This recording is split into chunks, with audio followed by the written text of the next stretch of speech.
Bienvenidos a Descifrando el Cáncer, el podcast donde traducimos la ciencia en información clara y útil para pacientes, familias y profesionales de la salud. En cada episodio hablaremos con investigadores, médicos y expertos para analizar los últimos avances, derribar mitos y ofrecer herramientas reales para comprender y enfrentar el cáncer. Soy Mario Redondo, fisioterapeuta y licenciado en Ciencias del Deporte, y desde hace más de 11 años acompaño a personas con cáncer a mejorar su salud y calidad de vida a través del ejercicio.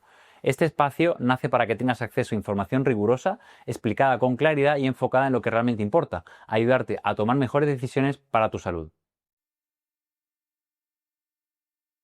Hoy inauguramos este podcast hablando de algo que normalmente no asociamos con el cáncer, el ejercicio y el metabolismo, y algo tan cotidiano como nuestras células transforman la energía. Durante años hemos pensado que el cáncer solo es una enfermedad genética, pero cada vez hay más evidencia científica de que hay importantes alteraciones del entorno metabólico.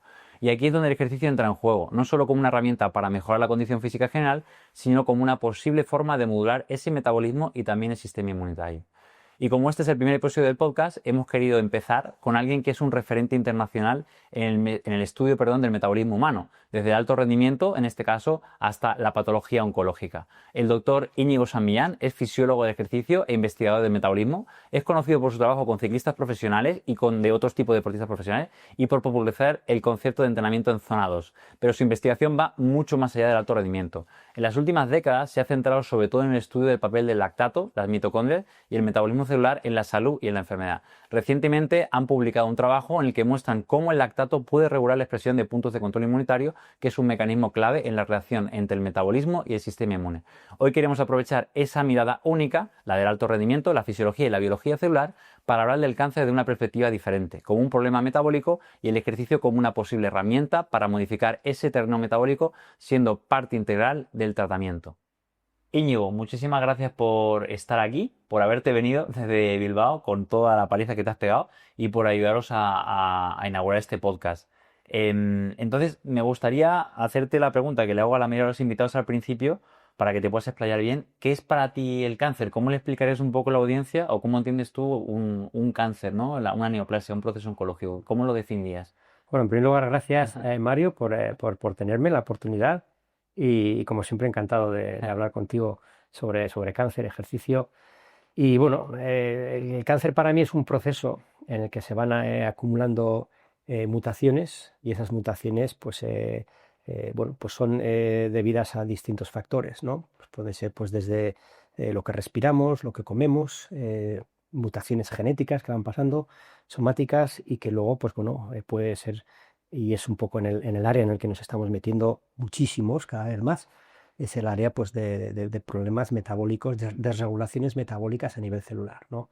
Luego, de tal modo que ahora pues bueno, pues hay una corriente en la que bueno, pues está promoviendo muy fuertemente que el cáncer es una enfermedad metabólica, ¿no?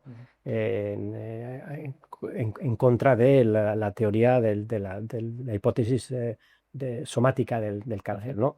Genética. Yo personalmente no creo que sea que son las dos en mi modesta opinión, ¿no? Y bueno, pues una sucede y la otra pues se aprieta el gatillo, ¿no? Y Que se va retroalimentando. efectivamente, yo lo veo así, y un poco una posición más moderada, pero también más disruptiva, de que el metabolismo celular es fundamental en el proceso oncológico. Eso es. Y sobre todo ya no en el proceso, sino en la recuperación y la reparación. Y ahí viene la siguiente pregunta. Bueno, mucha gente te conoce por el alto rendimiento, por haber hecho tu trabajo con ciclistas de élite y también ahora con el club, con el Atlético de Bilbao. Pero ¿cómo fue esa transición o cómo pasaste de estudiar? Tu tesis doctoral fue de la glucólisis, si mal no recuerdo, ¿no? En Sí. este caso, en músculo esquelético. Mm. ¿Cómo pasaste de estudiar y de interesarte por el metabolismo y la bioenergética a nivel de rendimiento deportivo, de repente a interesarte por la parte metabólica y por enfermedades crónicas y metabólicas y la salud? ¿Qué punto en común tienen un Mm. ciclista del Tour de Francia con un cáncer o con una Sí. patología? ¿Cómo fue esa transición?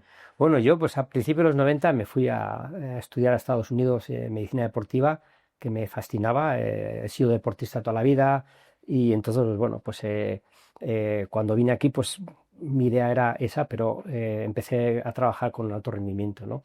Y hablaba muy bien el lenguaje, pues porque yo era deportista también de alto rendimiento, aunque nunca llegué a ganar el Tour de Francia ni llegué a grandes cosas, pero hablaba el lenguaje muy bien y entendía muy bien, ¿no? Entonces cada día teníamos más tecnología, podíamos aprender mejor cómo funcionaba ese metabolismo, ¿no? la fisiología ha ido transicionando más a lo que es metabolismo, ¿no? A nivel celular, ¿no? Cuando volví a Estados Unidos hice mi tesis en la Facultad de Medicina de la UPV en fisiología y ya estábamos viendo, pues bueno, pues mi ídolo por entonces era George Brooks de la Universidad de Berkeley, que ha sido, pues bueno, pues el que ha revolucionado, uno de los que ha revolucionado esa fisiología general que se veía, VO2 Max y demás, ¿no? Que ahora fuera a nivel celular, ¿no? Tiene la gran suerte que ha sido mi mentor y ahora es un grandísimo amigo que tengo muchísima admiración y respeto y colega también que hemos investigado, ¿no? Entonces, pues mi tesis era, pues bueno, pues sobre lo que es la glucólisis y el lactato, y bueno, pues una noche yo me acuerdo pues que se empezaba a oír, estábamos hablando del año 2015, más o menos, se empezaba a oír del efecto Warburg cada vez más, aunque mucha comunidad oncológica todavía no lo conocía, ¿no? Yo no lo sabía, oía hablar, pero no sabía lo que era. Y decía, esto es genética, y yo pues no soy muy ducho en la genética, y bueno, pues una noche, venga, voy a leer lo que es el efecto Warburg. Y empecé a leer el efecto Warburg y joder, pero si esto es mi tesis, lo único que yo le hice en músculo esquelético, pero es en cáncer, es una desregulación de la glucólisis, ¿no? Y dice, joder, si esto es el efecto Warburg, yo entiendo mucho del efecto Warburg sin saber.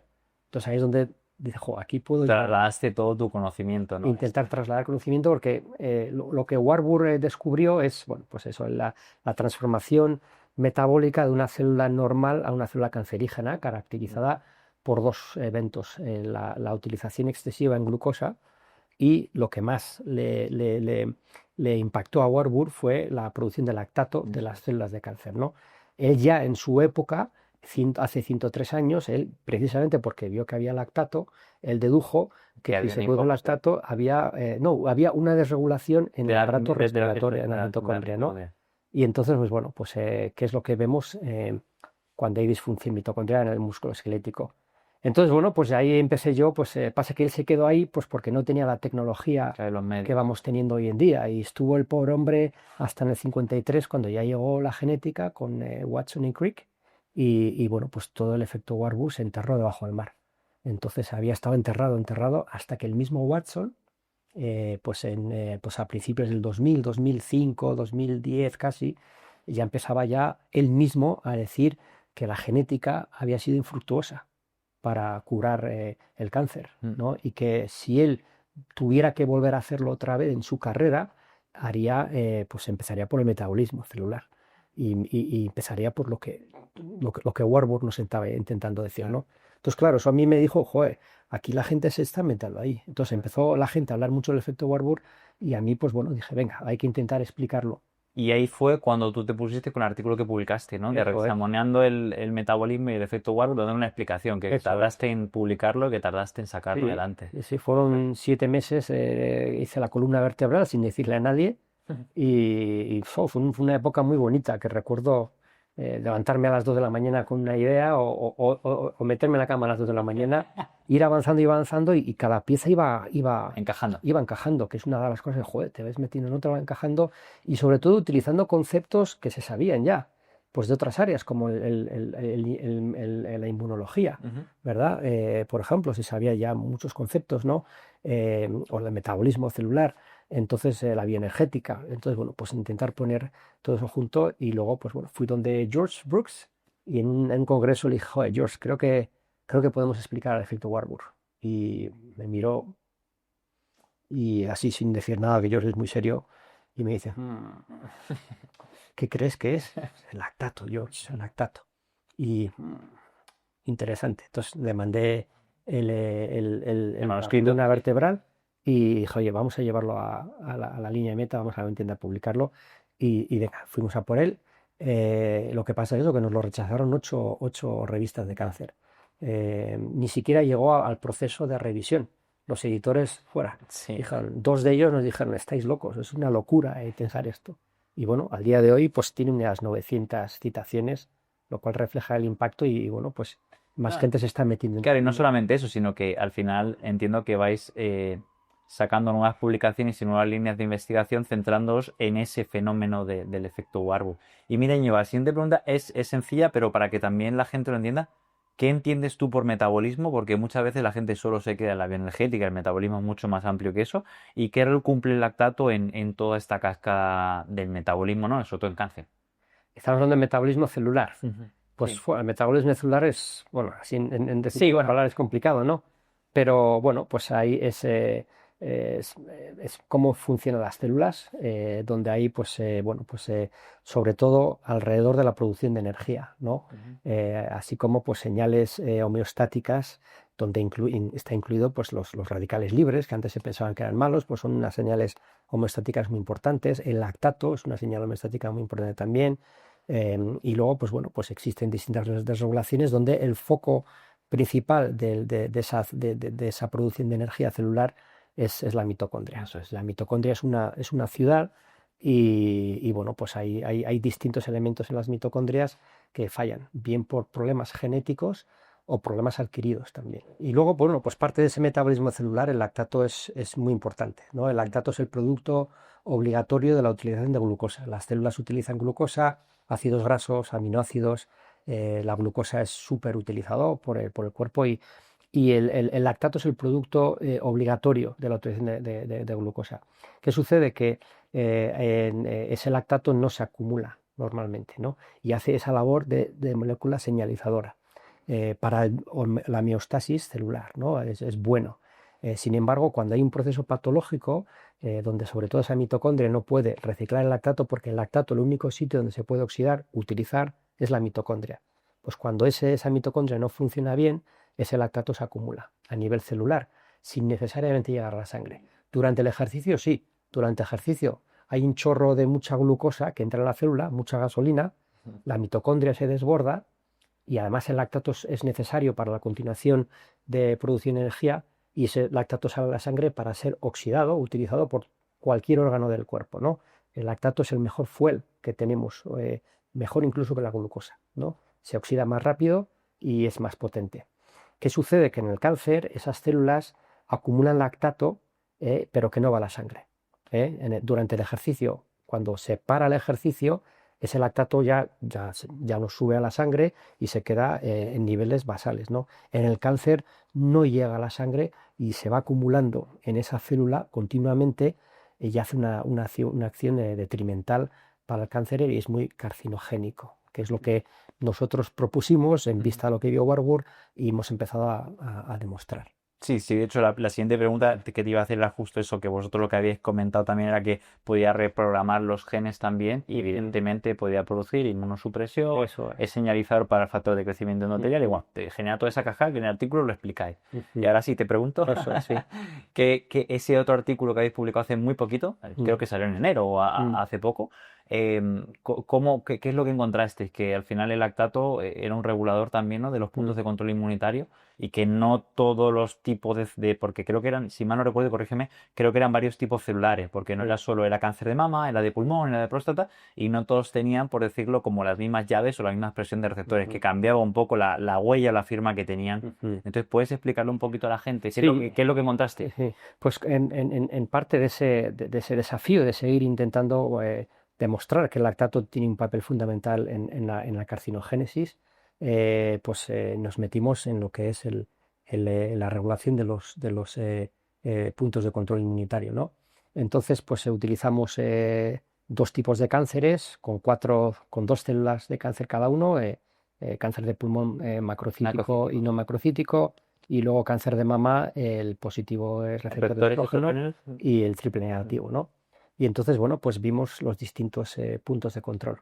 Los puntos de control en el cáncer, así muy, muy brevemente, muy simplemente explicado, como bien sabes, pues las células T detectan cáncer y in vitro lo matan y hay muchos vídeos y fotos donde se ve Sí, una como se célula que fagocita, sí. efectivamente es citotóxica y destruye la célula de cáncer, pero claro, eso in vitro funciona, pero en un cuerpo humano con todo el medio ambiente tumoral, ¿no? Y todos los elementos, pues la célula T no puede. Entonces eso no se sabía bien hasta que, bueno, pues Allison y Honjo pues lo descubrieron, pues bueno, pues cómo eran los mecanismos de la inhibición de las células de cáncer a las células T, ¿no? Entonces es como una especie de kriptonita, ¿no? El momento en el que la célula T detecta una célula de cáncer, va a por ella, pero la célula de cáncer le manda un ligando, que es una proteína, y la neutraliza. Entonces ahí se queda ese efecto citotóxico bloqueado. Entonces el más conocido es el PDL1, que se une al PD1 el PD1 liberado, o sea, de la célula de cáncer se une, no, al revés, me estoy complicando, perdón. PDL1 y El PDL1 de la célula. célula de cáncer se une al PD1 de la célula T, ¿no? Y entonces pues se forma ese bloqueo de la función citotóxica de las células T, ¿no? Entonces, bueno, pues ahí pues es donde nació la inmunoterapia, ¿no?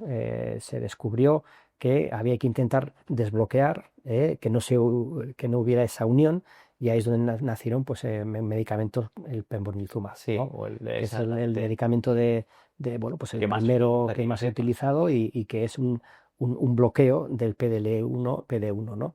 Y funciona en muchos cánceres, ¿no? Sobre todo en melanomas y en cánceres líquidos, ¿no? En linfomas. Pero en muchos cánceres sólidos sobre todo no funciona. Entonces no se ha sabido por qué no funciona en muchos cánceres, ¿no? Pero sí se sabe que hay más puntos de control, no solamente el PDL1 y PD1, ¿no?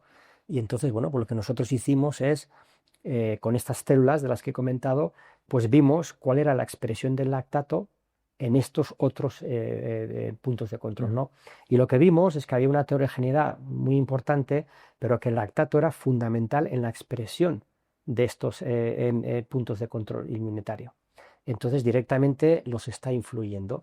Entonces lo que vimos, por ejemplo, igual, pues que en el cáncer macrocítico, perdón, no macrocítico,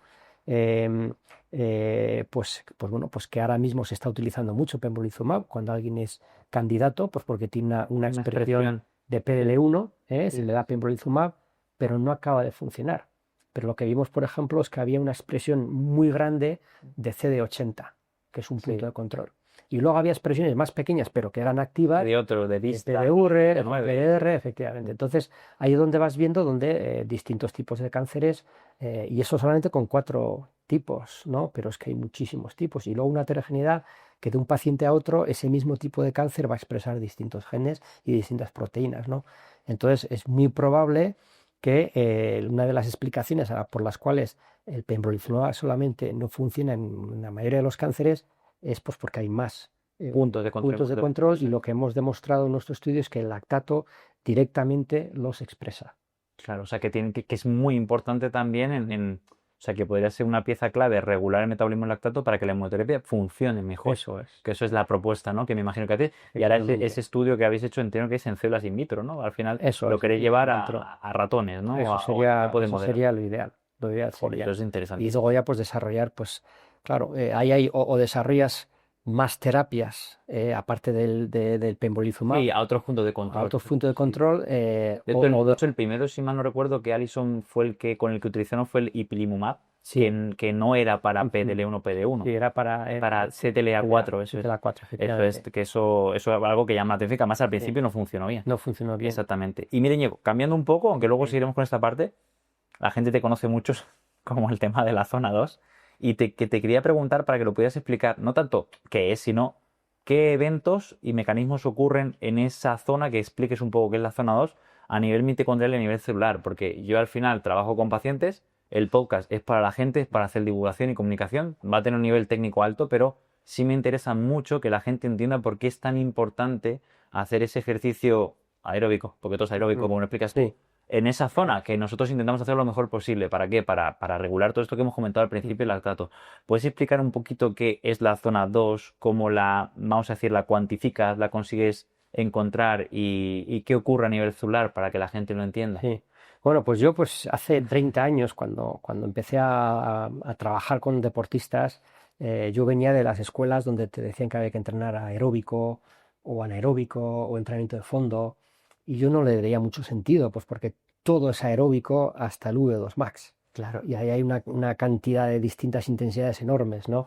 Entonces la idea era intentar, como el ejercicio sabemos que estimula distintos pasos metabólicos a nivel celular que van a ayudar a un deportista a ser mejor a nivel de rendimiento, ¿no?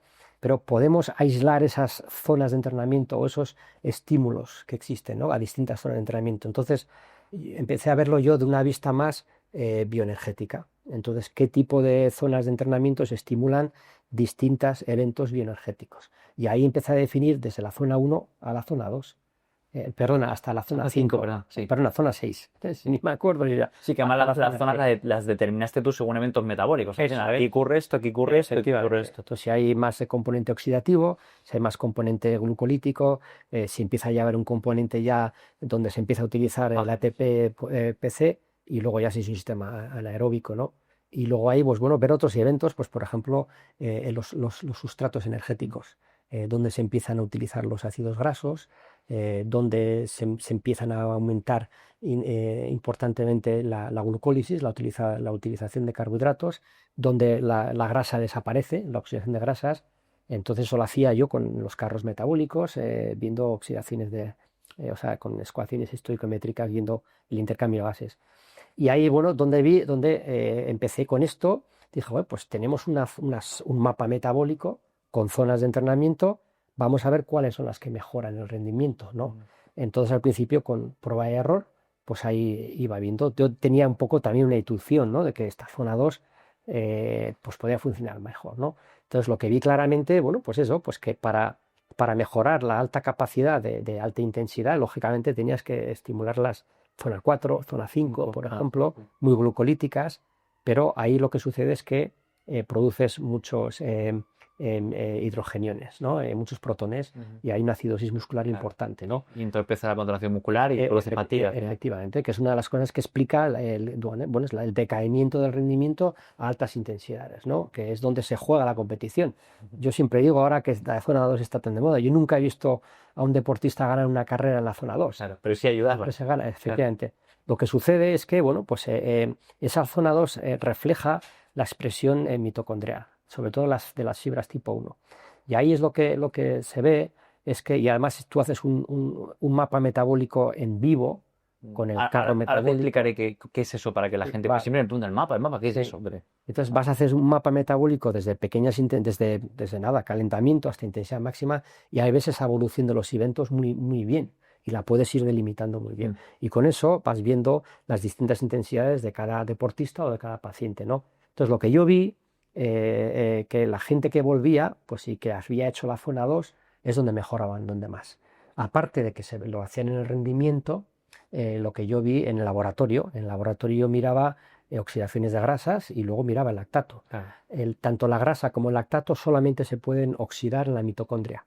Punto. Sí. Entonces, pues si tú has mejorado mucho la capacidad de oxidar el lactato y mejorar la capacidad de oxidar las grasas, pues has tenido que mejorar la capacidad mitocondrial. Sí, indirectamente, ¿sabes? Efectivamente. Y ahora tenemos un estudio donde lo hemos demostrado, donde hemos correlacionado todos esos análisis indirectos que ya los publicamos. Es el de sujetos sedentarios. Eso es. Vale, perfecto. Entonces ahí es donde ya publicamos Brooks y yo un estudio donde vimos pues, que tanto el lactato como la oxidación de grasas eran unos indicadores muy directos, sí, indirectos, pero muy directos para ver esa función mitocondrial y flexibilidad metabólica en distintas poblaciones. Claro, sin tener que hacer una biopsia. Efectivamente, pero eso es. Y de ahí donde fuimos más adelante, ya vamos ahora a demostrarlo con la biopsia. Entonces ahí en mi laboratorio vimos y cogimos biopsias y correlacionamos todos los datos indirectos con el análisis de gases y lactato con la biopsia muscular, y las correlaciones eran brutales. Entonces con eso ya podemos decir que cuando vemos unos niveles de lactato arriba o abajo, pero podemos seguir el lactato y la oxidación de grasa, y por tanto vemos muy, muy precisamente cuál es la función mitocondrial de una persona. Eso es. Y ahí es donde, en esa zona 2, yo lo que he visto en 30 años, y luego muchos más, evidentemente, que es donde se mejora donde más. Pero insisto claro, ahora también está entredicho porque la gente piensa que solamente es zonador. No, Insisto, las claro. zonas altas intensidades son fundamentales. Yo, por ejemplo, con deportistas que he trabajado, con los softwares que tenemos de entrenamiento, hay uno que es Training Peaks, Sí, Training lo Peaks, sí, utilizamos, sí, ¿no? sí. Pues con los deportistas, grandes deportistas que he trabajado yo, el top 10 en 5 minutos, en 10 minutos, en 15 y en 20 minutos, el top 10 histórico lo hacen el 40 al 60% entrenando. Claro. O sea, que la gente piensa, no, esto de potencia, digo, el top 10 de potencia, de potencia. los 10 eventos de potencia más, hay mucha gente que puede pensar, esto lo hacen en el Tour de Francia o en la Vuelta a España. No, están en los No, entrenamientos. la mitad está entrenando, No, porque tienen que entrenar a esas intensidades tan altísimas como en competición. Sí, para adaptarse. Eso es que no solamente zona 2 y punto, ¿no? Pero bueno, pero por otra parte, cuando hablamos de pacientes, una de las cosas que Ahí quería llegar yo. Eso es. Una de las cosas que se nos olvida mucho es que tenemos que crear sostenibilidad. Y un paciente, el hacer entrenamientos de muy alta intensidad puede implicar bueno, pues que ese paciente se pueda lesionar, que ese paciente no tenga esa sostenibilidad, No se recupere. que no se recupere, que sea un estrés metabólico superior al que ya tiene y le pueda hacer daño. Sí. Entonces es un área más difícil de tocar. Muy difícil, a mí me sorprende. Y mira, Íñigo, son dos preguntas en una, pero es que me parece súper interesante. Yo creo, y esto también te lo preguntaron en otro podcast, que seguramente el consumo de oxígeno pico o máximo, bueno, no sea tan relevante como la capacidad de oxidar tanto lactato como ácidos grasos, ¿no? Y tú planteas tu forma de evaluar incluso a los ciclistas, ya no hablamos solo a pacientes, y la que estamos intentando implementar, el mapa metabólico. Sí. ¿Podrías explicarle a la gente cómo es el procedimiento para que aquellos que lo quieran llevar a cabo, que lo quieran entender, cómo haces tú ese mapa metabólico? ¿En qué consiste la prueba? Sé que es más larga que una prueba incremental de esfuerzo a 8 o 12 minutos, pero que bueno, creo que te puede dar mucha información sobre todo de lo que tú quieres evaluar, que es el metabolismo celular, Sí. no el consumo de oxígeno, sino lo que está pasando a nivel molecular. Correcto. ¿Puedes explicar un poco? Sí, pues también hace muchos años pues las pruebas de esfuerzo en el mundo del deporte que se hacían, de las cuales la población general no tenía ni idea de lo que era un V2 Max, de lo que era un carro metabólico, ¿no? Entonces, bueno, pues en aquella época los protocolos que se hacían en el mundo del deporte venían de la cardiología. Claro. Venían del protocolo de a un paciente, se le sube en 7 8 minutos, ¿no? Exactamente. O 10 minutos. Entonces, tienes un V2 Max pico y tienes unos vatios o una velocidad. ¿Qué sucede? Que lo que yo vi con deportistas es que no discriminaba. Veías a deportistas, sobre todo los más grandes, los más fuertes, que toleraban esa carga de 10 minutos muy rápida. Pero el deportista más liviano, con menos peso, Se lo comían. Muerto. Entonces, claro, a la hora de ver los resultados, pues había un deportista que igual había hecho, era de los mejores del mundo, y otro, pues que era del montón. Y no discriminaba porque tenían, claro. En el ranking, el que era de los mejores del mundo estaba el peor del equipo, Ya. o de los peores del equipo, y dijo, eso no hay quien lo coma esto. ¿Y cómo le vas a decir a este deportista que no vale? Por eso yo me acuerdo además, cuando hacíamos ese tipo de pruebas de esfuerzo, no valían para nada. Pero es que eso que estás diciendo, que es lo que me encantaría que la gente entienda, y los pacientes, a mí me ha pasado muchas veces que, claro, tú tienes un paciente oncológico o una desregulación del metabolismo celular con un problema muy concreto, no tiene una afección cardíaca como un paciente de rehabilitación cardíaca, pero es que luego puede que te haga un consumo de oxígeno muy bueno, de 35 mililitros, que no está mal para una persona con un proceso neoplásico, pero que cuando tú lo pones a 60 vatios no es capaz de estar 3 minutos. Claro. Porque no tiene capacidad a nivel periférico. O sea, sigue, perdona, que te corto. Sí, no, es que efectivamente, o sea, una de las cosas, y es lo que te comentaba antes al principio, cómo ha evolucionado la fisiología de lo que son el sistema cardiorrespiratorio, pues como el corazón y los pulmones funcionan en conjunto para llevar el oxígeno a los tejidos, representados por el V2 Max, ¿no? ¿Cómo ha evolucionado eso a los conocimientos de que vemos que lo que marca la diferencia es lo que pasa a nivel celular? Y luego vemos también, pues por la oxidación de grasas, de carbohidratos, que son la energía que utiliza la mitocondria para producir energía. Nosotros, por ejemplo, los que hemos trabajado con deportistas al más alto nivel, la mayoría, VO2 Max ni hacemos, ni le prestamos atención. ¿Por qué? Pues porque el que, si alguien está visto en este programa y es alguien que trabaja con muchos deportistas de élite, esto lo habrá visto muchas veces, donde ves dos deportistas con el mismo VO2 Max, uno es muy bueno y uno es bueno, está ahí, a un nivel, a un nivel profesional. Pero claro, lo que realmente discrimina es cuando le llevas a nivel celular. De 1 a 400 vatios está a 300 vatios está en 8 milimoles y el otro está en 1,5 Wow. o en 3. Y ahí es donde marcas la diferencia, ¿no? Y eso es lo que se ve en la competición. Por tanto, como esto ha sido siempre el día a día, pues vas desechando el V2 Max. Porque además siempre lo he dicho desde hace 30 años. El V2 Max, yo siempre he dicho, para un deportista de élite, es el tomate, la salsa de tomate de una pizza, ¿no? Una pizza sin salsa de tomate no es una pizza. Entonces necesitas ese tomate, que es el V2 Max, esas condiciones cardiorrespiratorias. Pero lo que realmente diferencia una pizza de la otra es los toppings, los ingredientes. Sí. Entonces, claro, una pizza es vegetal y otra es pues de carne. Entonces, pues tienes dos pizzas totalmente distintas. La base es la misma, pero son los elementos, ¿no? Pues aquí pasa lo mismo, ¿no? Ahora de repente el V2 Max es por el tema de cómo está de moda la longevidad y todo, ¿no? Claro, por eso será el número mágico, pero realmente y lo que estamos viendo, tendencias del mundo del deporte de élite que están ahora entrando en lo que es más mainstream, en salud, en longevidad, pero hay tendencias como el V2 más que nosotros las hemos deshecho hace ya muchos años. O sea, por eso te lo preguntaba, porque yo creo, o sea, esto es una idea que por lo que he podido ver con la gente, a mí a veces me interesa cuando hacemos la prueba no ver el V2 Max, sino ver la capacidad que tiene de oxidar lactato y mantener valores de lactato más bajo a las mismas cargas que tenía anteriormente, y luego también dónde está ese primer umbral ventilatorio, que si está más desplazado a la derecha o está mucho más abajo, porque al final ves personas que sí que hacen la prueba, pero lo hemos hablado alguna vez, de que la pregunta es con qué sustrato haces la prueba. Eso es. Porque ya no es dónde llega, sino es qué metabolismo celular has utilizado, y eso es muy interesante y sobre todo en cáncer. Íñigo, y algo perdona, no quiero tampoco que parezca que el V2 más no vale para nada, ¿no? Es un grandísimo indicador de la función cardiorrespiratoria, ¿no? No quiero que se me interprete mal, pero claro, cuando llegamos a un deportista de élite y ya ahora también a pacientes patológicos. Sobre todo con patología metabólica, vamos a decir, porque yo entiendo que tú estuviste, escuché en la charla que diste en el Congreso de Ecospirometría en noviembre en la Universidad de Deusto, y claro, era de cardiología, entonces todos se centraban, todos los datos eran V2 más, V2 más, V2 más, menos George Brooks y tú que hablaste de lactato y de metabolismo. Bueno, y en cardiología ahora cada vez están haciendo VT1, VT2, las curvas de Wasserman. Esto hay un grupo muy potente en la Sociedad Española de Cardiología, que es la división o el grupo de cardioespirometría, y hoy en día casi todas las grandes unidades en España lo están haciendo. O sea, ya es una auténtica pasada como en cardiología han evolucionado en ese aspecto, donde en enfermos de rehabilitación cardíaca la prueba con el analizador de gases puede ser más fiable que el electrocardiograma. Wow. Porque hay veces donde hay en hipoxias, claro, que lo puedes ver por la nueva gráfica, efectivamente, que cae. Hay una depresión del pulso de oxígeno.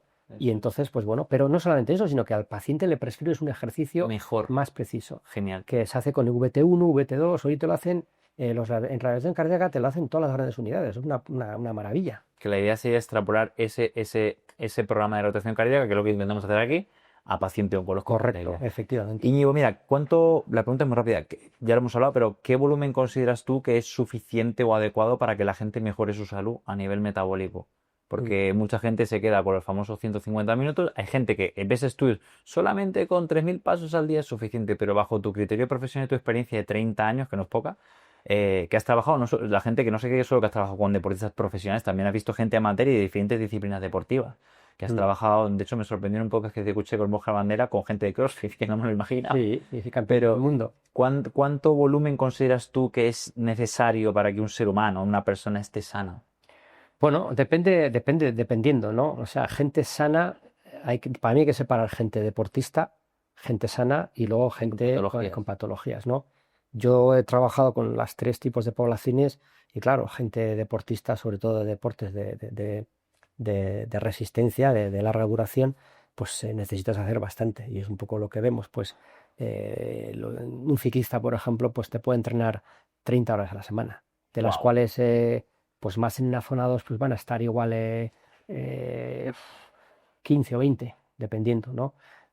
Un maratoniano o un triatleta pues te puede entrenar 20, 25 horas a la semana o hasta 30, los triatletas, un maratoniano menos, evidentemente, pero te pones a hacer ahí también un porrón de horas ahí, porque es también y perdona que haga un inciso en esto, cuando se habla del entrenamiento de alta intensidad, muchas veces se olvida de ver el reflejo de qué es lo que hacen los mejores cuerpos del mundo. Ya. ¿Les funciona la alta intensidad solo No, o no? No les funciona. O sea, si tú ves, y ya pues, con todos estos softwares tipo Training Peaks podemos cuantificar, y con los programas de CPS en el fútbol, lo vemos sí, también, sí. que en La velocidad de la carga. todo, o sea, el 90%, 80% como máximo, o sea, como mínimo, de lo que hacen es en intensidades bajas.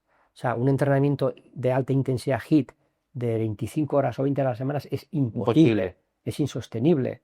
Entonces, claro, el mercado del HIIT lo mete, pero no es lo que hacen los deportistas de élite nunca.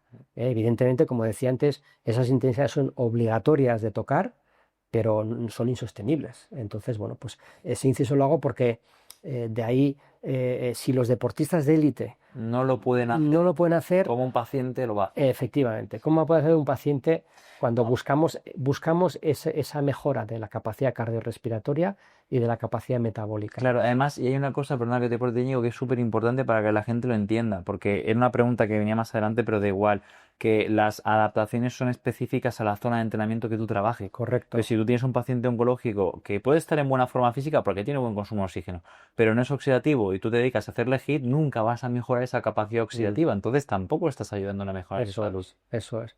Entonces, en esos pacientes un volumen, pues los famosos 150 minutos, que ahora la Organización Mundial de la Salud está diciendo hasta 300, ¿no?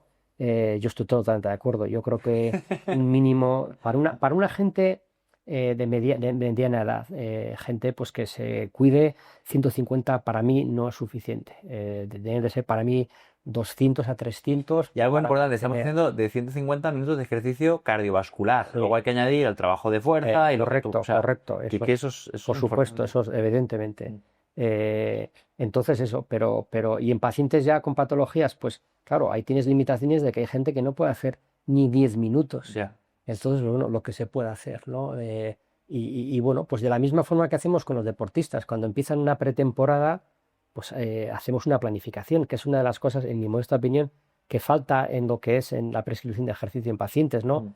Las periodizaciones, los macrociclos, como hacen el deporte, ¿no? Al fin y al cabo, si estos conceptos vienen del deporte porque funcionan, tienen que funcionar, y yo trabajo con pacientes y funcionan en pacientes, pero esos conceptos pues hay que hacerlos, ¿no? Adaptarlos, hay que adaptarlos. El deportista no empieza el primer día de pretemporada a tope, ¿no? Haciendo HIIT y así, no. Empieza pues poco a poco y va subiendo y aumentando las horas, la intensidad, los ciclos, va cambiando distintas intervenciones a nivel de ejercicios, y pues un paciente se puede hacer igual, ¿no? Entonces esa prescripción tiene que ser muy individualizada, pues bueno, lo que se puede tolerar, pero bajo un planteamiento que se puede hacer tanto a corto, a medio y a largo plazo, pero sobre todo es ver dónde está el paciente ahora mismo, ¿no? ¿Dónde está el paciente? ¿Qué podemos hacer con este paciente a corto, a medio y a largo plazo, y hacer un recorrido, ¿no?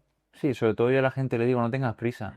Si hay, o sea, tenemos tiempo, porque además necesito que sea sostenible, si no, esto no tiene sentido. Efectivamente. Mira, Íñigo, pasando ahora un poco más a la parte también, revolviendo, a la parte de cáncer, hay un concepto que lo hablamos una vez aquí, que me interesa mucho que puedas contar qué impacto tiene el tema de los exosomas, qué son y cómo el ejercicio podría liberar ciertos exosomas que son beneficiosos para un proceso de salud o para un proceso oncológico, ¿no? Que además tú lo comentabas que incluso podían competir, ¿no? Con los exosomas del cáncer.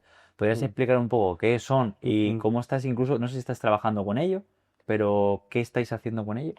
Sí, pues o sea, todos los exosomas son unas vesículas extracelulares que son liberadas por prácticamente todas las células del organismo, ¿no? Hasta hace relativamente pocas décadas se pensaba que era la caquita que soltaban las células, y en el microscopio se veían cosas pululando alrededor y no se sabía lo que era bien, pero con las nuevas tecnologías pues ha ido, sobre todo de microscopía, pues ha ido viendo lo que hay dentro, y ahora es una pasada lo que podemos ver. Ya podemos analizar todo lo que hay en el exosoma. En un estudio que no tenemos publicado todavía, está por ahí perdido en algún fichero, pues con células de cáncer vemos que tienen hasta 900 proteínas. Entonces, de la célula de cáncer, ¿no? Los exosomas tienen material genético, tienen mRNA, es que no sé cómo Sí, decir. ARN mensajero.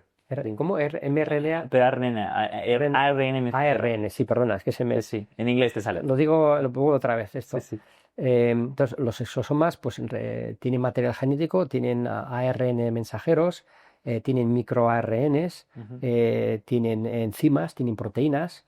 En este estudio que tenemos que publicar en que células de cáncer tenía hasta 900 proteínas, es una auténtica barbaridad.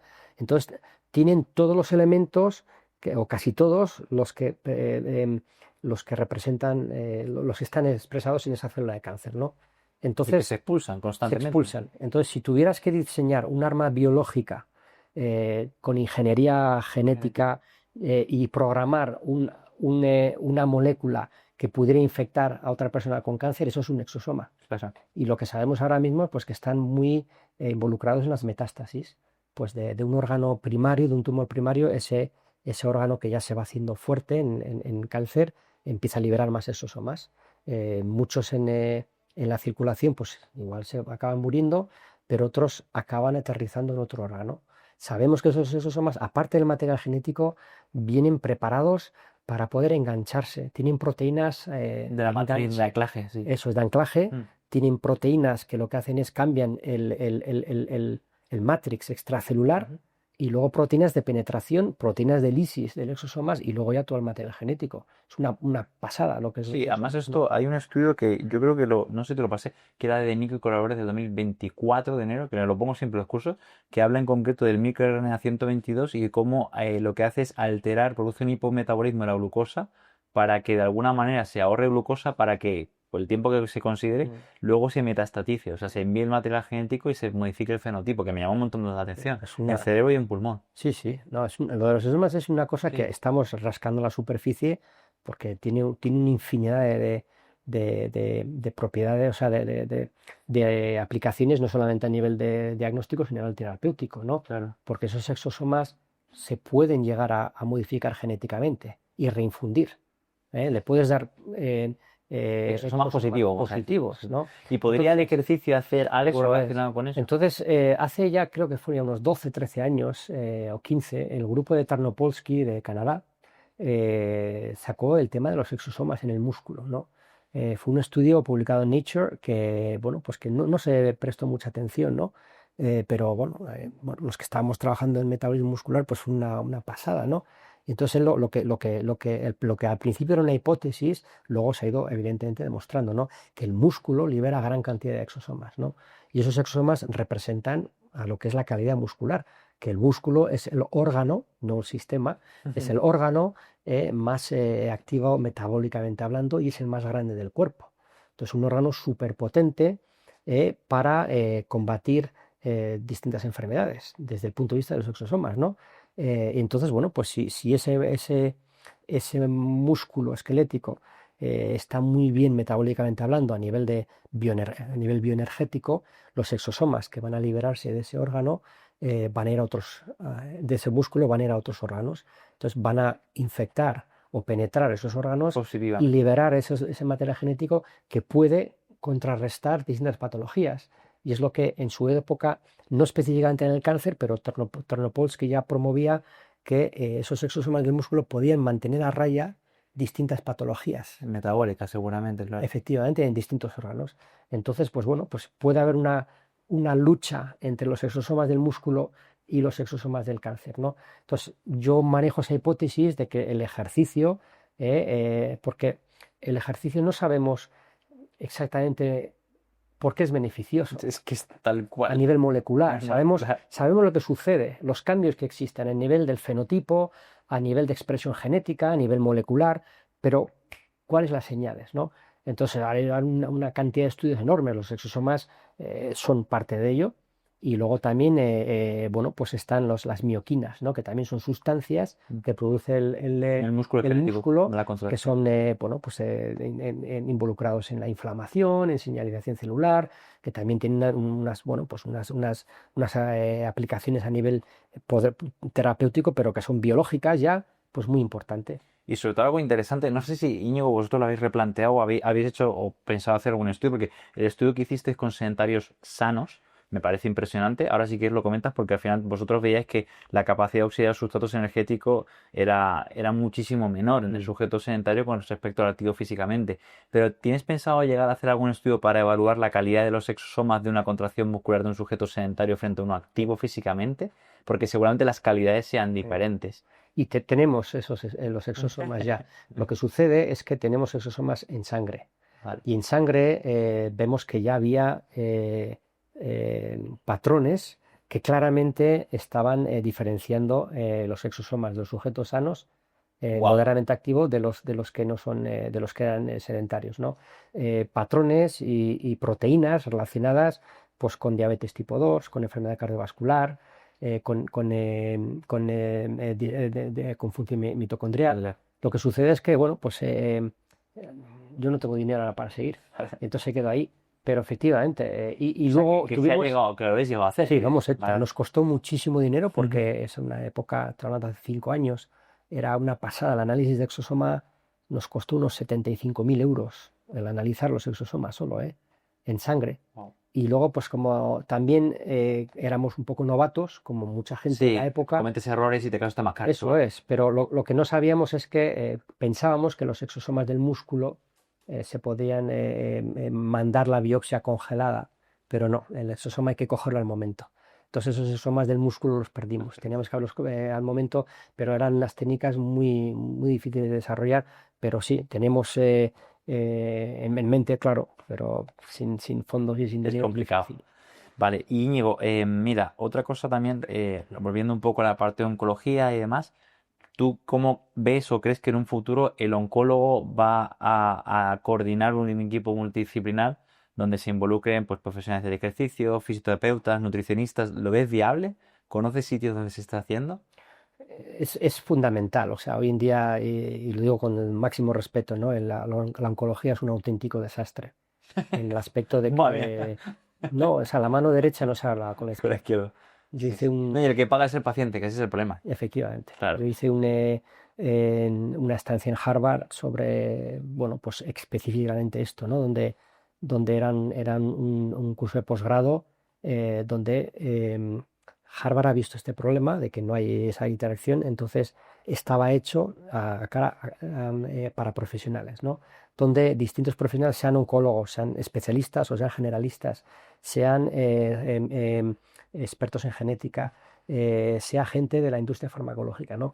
Pudieran coexistir y empezar a ver que efectivamente que es que no hay una conexión, ¿no? O sea, cada especialista en la Universidad de Harvard pues nos iba dando pues sus clases, ¿no? Eran casi 2 años de trabajo, ¿no? De estudio, y entonces ahí vas viendo que el cirujano oncológico no tiene ni idea de qué es el cáncer, para empezar, ¿no? Y lo digo con todos los respetos, por supuesto, Por supuesto. Por eso yo siempre empiezo que además es curioso, empiezo con la misma pregunta en todos los episodios que vayamos a grabar, y sé que la gente va a contestar de una manera muy similar, porque la gente que quiero invitar tiene la misma visión integral del cáncer, y eso es fundamental, porque si no se habla el mismo idioma entre profesionales, no llegas a un entendimiento. Eso es, y eso es lo que tenemos que lograr entre todos, ¿no?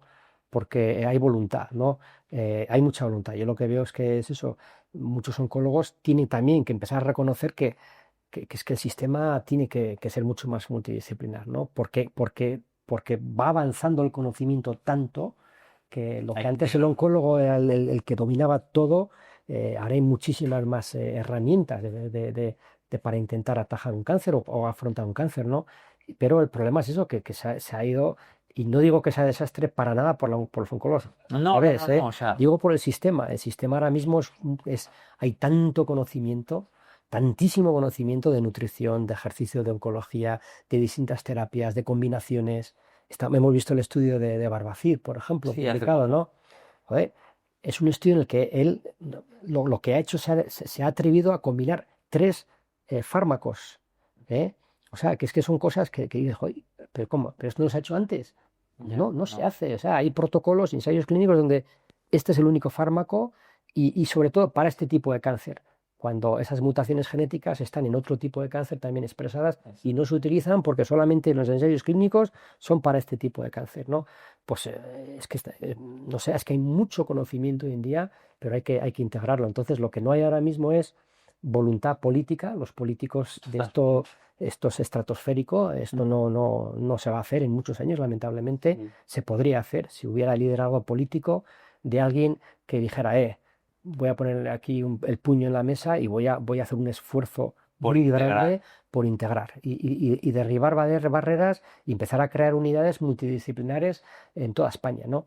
Entonces eso es muy importante y es muy importante la labor que estás haciendo tú, que es muy integradora, pero como hemos comentado muchas veces tú, hay la barrera de llegar al oncólogo que entienda lo que haces tú para que te derive pacientes, ¿no? Que cada vez, como estás viendo tú, hay más. hay más, porque yo hablo también con muchos oncólogos y están dispuestos, ¿no? Y quieren, muchos quieren, y quieren ayudar. Efectivamente, ¿no? Quieren ayudar. Entonces, gente como tú, pues ahora mismo pues sois referencia, ¿no? En España, pues precisamente por eso. Pero yo creo que, bueno, esto tiene que ser en todos los hospitales, debería de una unidad multidisciplinar de Sí, oncología. donde se aborde de una perspectiva holística. Más me ha encantado, la pregunta me la respondí al principio, porque el cáncer no solo es metabólico, también es genético, y no solo es genético, es metabólico. Entonces hay que integrar la farmacología con el ejercicio, con la nutrición, con todo. Y mira, para ir medio acabando, Íñigo, te iba a preguntar, que esta pregunta hay un par aquí que son muy interesantes. Bajo tu criterio profesional y tu experiencia, ¿qué intervención te parece más prometedora ahora mismo en cáncer para un futuro? ¿Fármacos relacionados con el metabolismo, fármacos con ejercicio, fármacos encaminados a mutaciones? ¿Qué consideras tú que en los próximos años puede revolucionar un poco el campo del abordaje del cáncer? Bueno, para mí va a ser fármacos si por mí fuera, que interfieran con el lactato.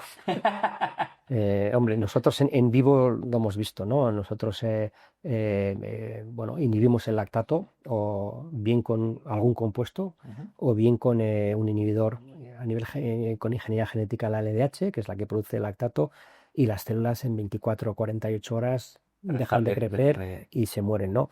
Entonces sabemos, ¿no? Que si no hay lactato, en general no va a haber expresión de ese gen, ¿no?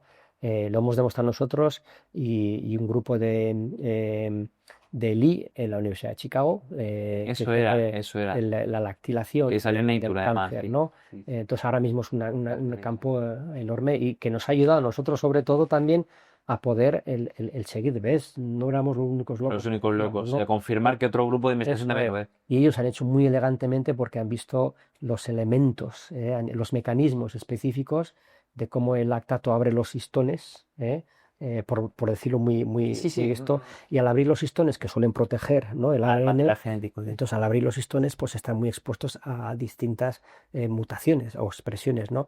Nosotros lo que demostramos es que los mecanismos de los histones lo hicieron el grupo del Lee de Chicago.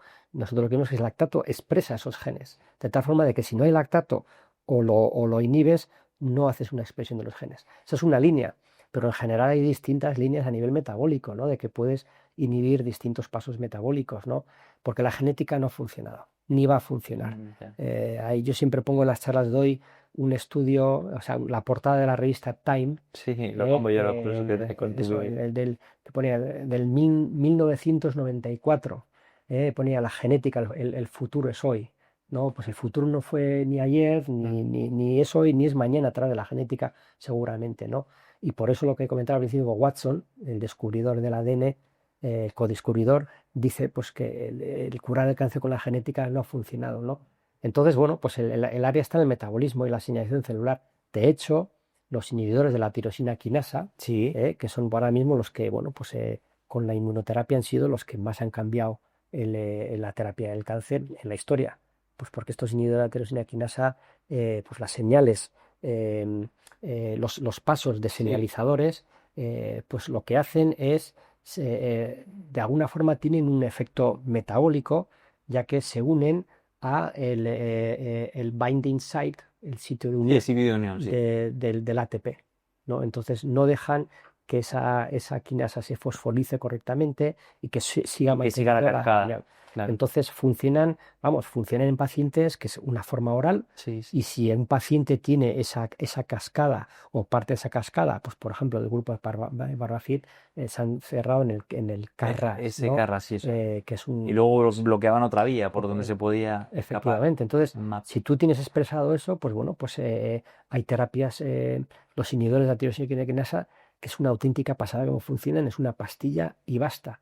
Lo que sucede que Siempre las ejecutas. eso es, hay resistencias y tarde o temprano los pacientes van a sufrir una resistencia. Entonces, bueno, pues hay una generación, segunda generación, tercera generación, pero ese tipo este tipo de terapias ya están de alguna forma interfiriendo con el metabolismo celular, Claro, claro, al fin, de alguna u otra manera. porque es una señalización celular, ¿no? Y entonces, bueno, de ahí yo estoy convencido que una versión más potente va a ser ya directamente impedir distintos mecanismos celulares. Y luego lo que decía antes, los exosomas, el poder reprogramarlos, y las nanopartículas. Ujú. Nanopartículas donde puedas programar. Nosotros tenemos también otro estudio que no publicamos, y ahí se nos quedó el efecto, donde desarrollamos con un ingeniero, un experto en nanopartículas, una nanopartícula que detectaba el cáncer.